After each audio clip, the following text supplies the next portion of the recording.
ରାଜନଗରରେ ପାଳିତ ହେଲା ଶ୍ରୀରାମ ନବମୀ ଉତ୍ସବ।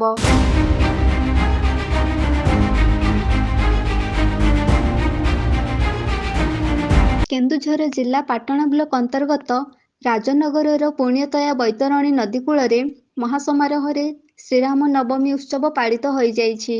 ରାଜନଗରର ରଘୁନାଥଜୀଉ ମନ୍ଦିର ଖୁବ୍ ପୁରାତନ ଆଉ ପ୍ରାଚୀନ। ପୁଣ୍ୟତୟା ବୈତରଣୀ ନଦୀ କୂଳରେ ଥିବା ଏହି ମନ୍ଦିରର ପ୍ରାକୃତିକ ସୌନ୍ଦର୍ଯ୍ୟ ଖୁବ୍ ଆକର୍ଷଣ ହୋଇଥାଏ, ଯାହାଫଳରେ ଏହି ପବିତ୍ର ସ୍ଥାନ ଉପରେ ସମସ୍ତଙ୍କ ଦୃଷ୍ଟି ଆକର୍ଷଣ ହୋଇଯାଇଥାଏ।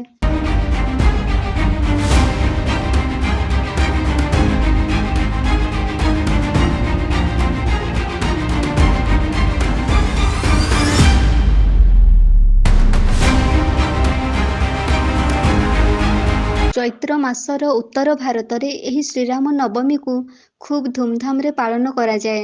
ଠିକ୍ ସେମିତି ଏହି ରାମନବମୀ ଉତ୍ସବକୁ ଏଠାରେ ମଧ୍ୟ ଖୁବ୍ ଧୁମଧାମରେ ପାଳନ କରାଯାଇଛି।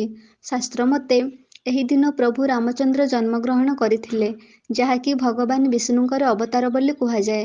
ତେଣୁ ଶ୍ରୀରାମଙ୍କର ବାଲ୍ୟ ସ୍ୱରୂପକୁ ଶ୍ରୀରାମ ନବମୀ ଦିନ ପୂଜା କରାଯାଇଥାଏ।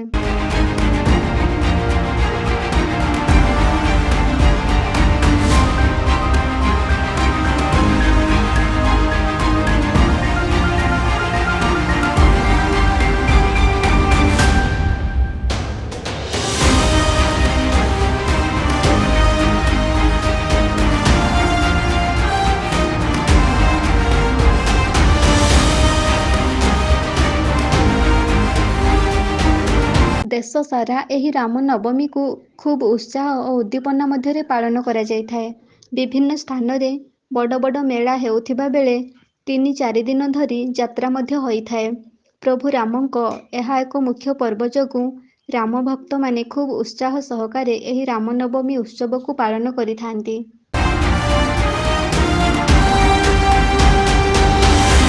ରାଜନଗରରେ ମଧ୍ୟ ଖୁବ୍ ଧୁମଧାମରେ ଶ୍ରୀରାମ ନବମୀ ପାଳନ ହୋଇଯାଇଛି। ପବିତ୍ର ପୁଣ୍ୟତୟା ବୈତରଣୀ ନଦୀ କୂଳରେ ନାମ ଭଜନରେ କମ୍ପମାନ ସୃଷ୍ଟି ହୋଇଥିଲା। ଚତୁର୍ଦ୍ଦିଗ ଏକ ଆଧ୍ୟାତ୍ମିକର ପରିବେଶ ସୃଷ୍ଟି ହୋଇ ଏହି ପବିତ୍ର ସ୍ଥାନଟି ଏକ ଭିନ୍ନ ବାତାବରଣ ସୃଷ୍ଟି କରିଥିଲା।